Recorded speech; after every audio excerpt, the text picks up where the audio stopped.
looking mean out here this afternoon. Ooh.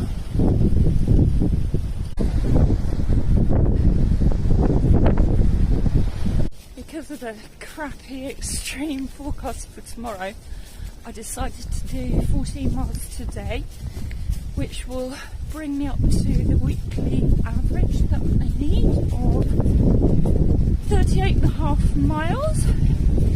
So if I do manage to brave the winds and rain tomorrow, that'll obviously be bonus miles. I think this storm is due to affect most of the UK, so I hope you're not stuck out on a mountain or on the coast somewhere. Keep warm, keep dry, and I'll see you soon.